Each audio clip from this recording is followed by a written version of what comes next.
Salam alaikum wa rahmatullah et bienvenue dans cette nouvelle vidéo où je vais traiter la correction de l'exercice 22 du premier chapitre, notion de logique. Le contenu de l'exercice. On considère le polynôme p de x égale ax au carré plus bx plus c où a est un nombre réel non nul, b et c sont des nombres réels. On pose delta égale b au carré moins 4ac. Si delta supérieur strictement à 0, on note x1 et x2, les solutions de l'équation p de x égale à 0, avec x1 inférieur strictement à x2. Parmi les implications suivantes, déterminez celles qui sont vraies. Le premier cas, delta supérieur strictement à 0 et a sur c inférieur strictement à 0, cela implique que 0 se trouve entre x1 et x2.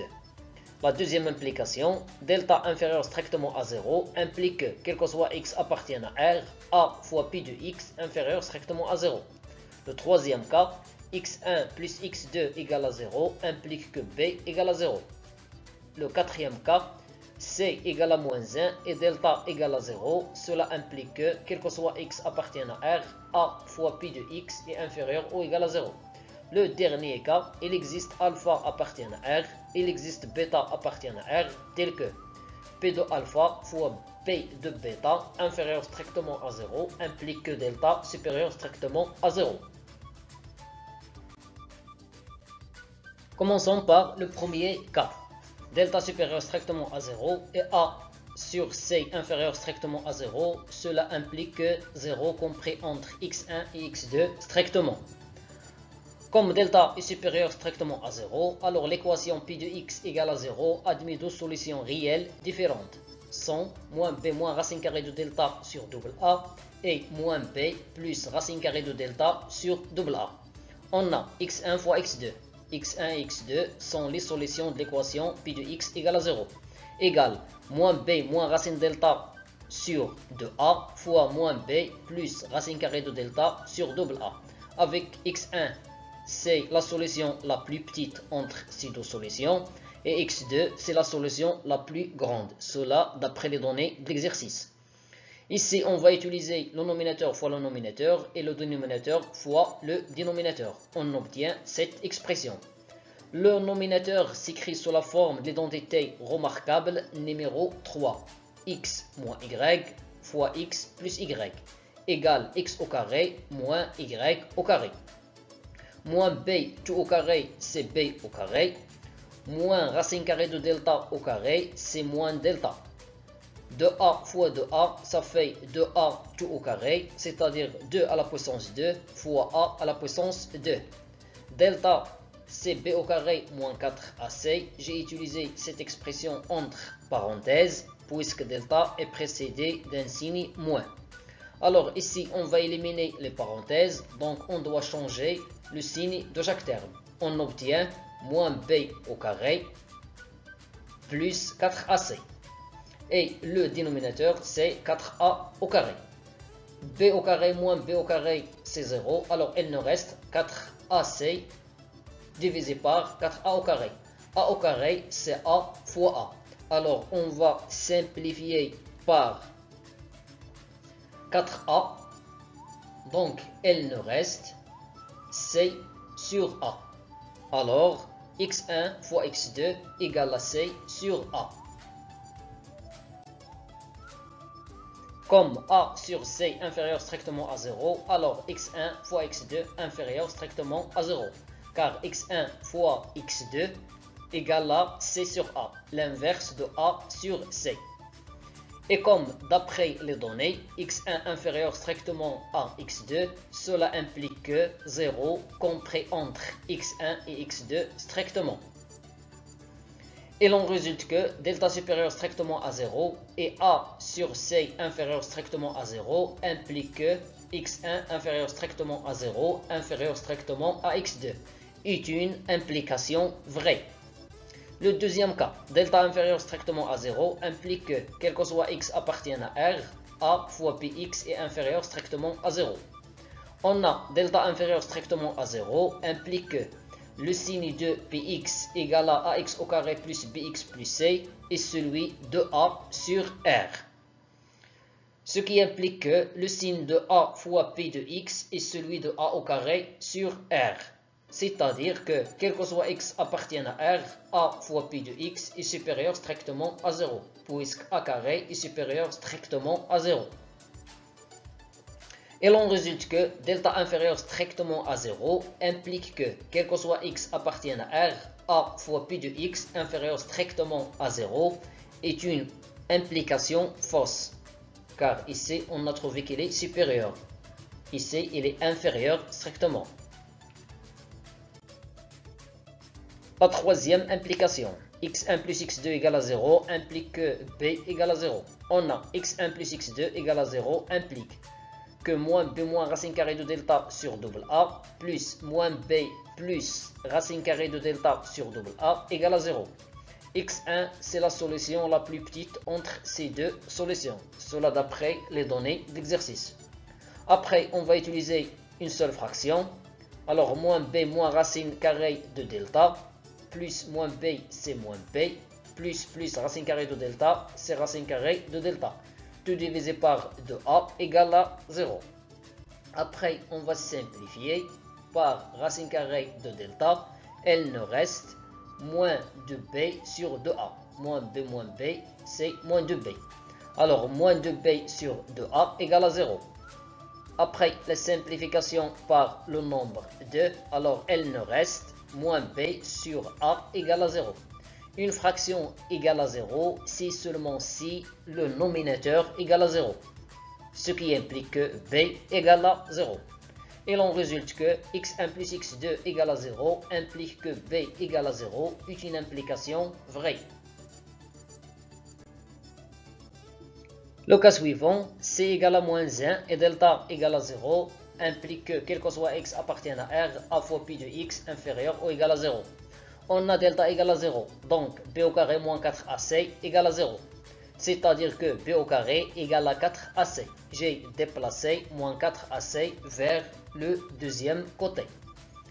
Comme c égale à moins 1, alors b au carré égale à moins 4a. J'ai remplacé c par moins 1. Puisque b au carré est positif, et ici j'ai moins, alors forcément a est strictement négatif. Car d'après les données de l'exercice, a est non nul. Puisqu'ici il sera négatif, alors il sera strictement négatif. D'autre part, puisque delta égale à 0, alors le signe du polynôme p de x est le suivant.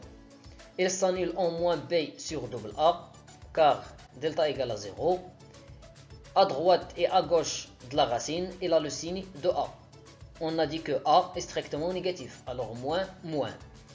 Et puisqu'on a multiplié p de x par a, on a dit que p de x est négatif, et a est négatif, alors le signe de a fois p de x sera plus, plus.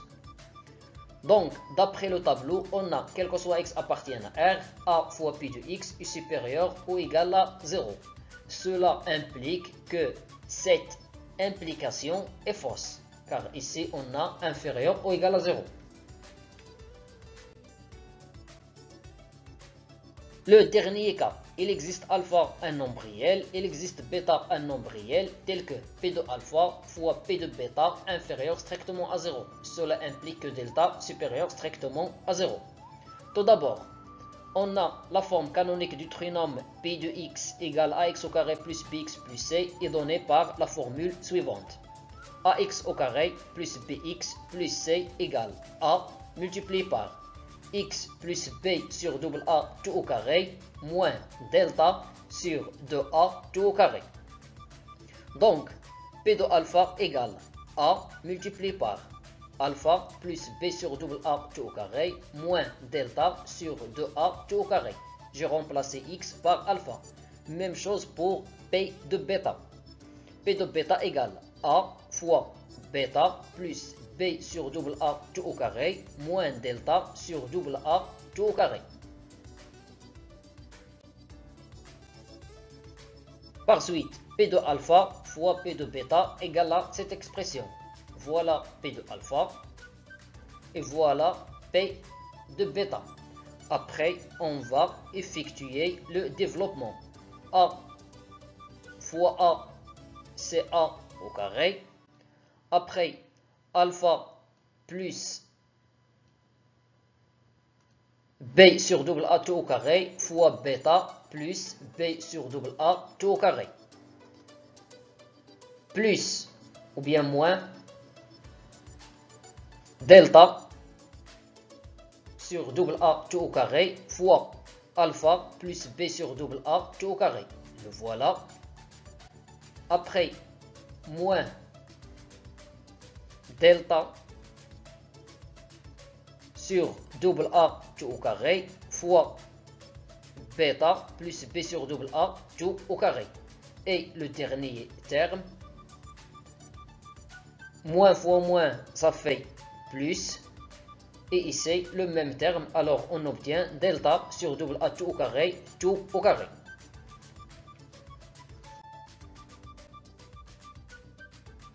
Ici, il s'agit d'un facteur commun, moins delta sur double A tout au carré.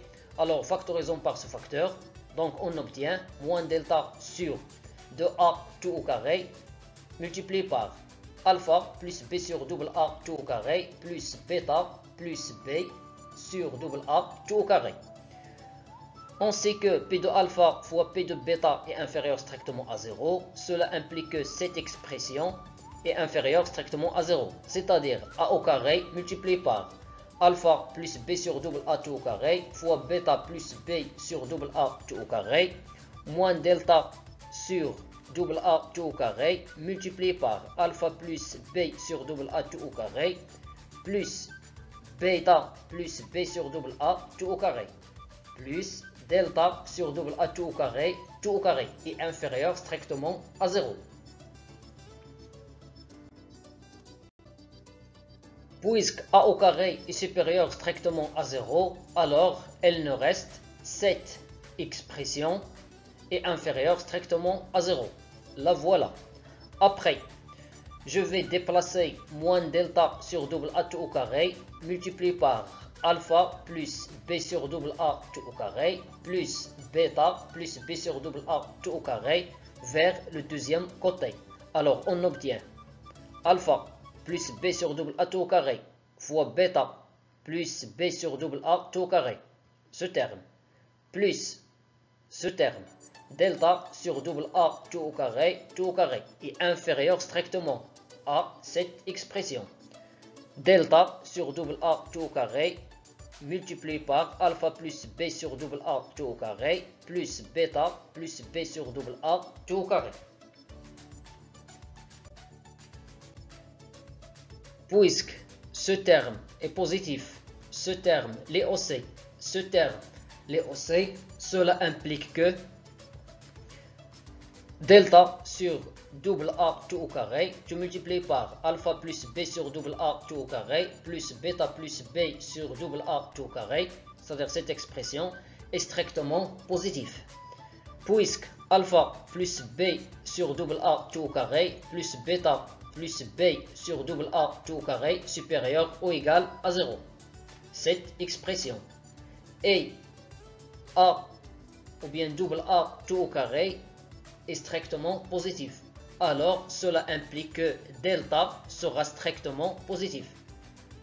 Le produit est positif et puisque le deuxième membre est positif, alors le premier membre sera strictement positif. Et l'on résulte que il existe alpha appartient à R et il existe bêta appartient à R, tel que P de alpha fois P de bêta inférieur strictement à 0 implique que delta supérieur strictement à 0 est une implication vraie. Finalement mes chers élèves, je vous remercie pour votre attention et à la vidéo prochaine, Inch'Allah.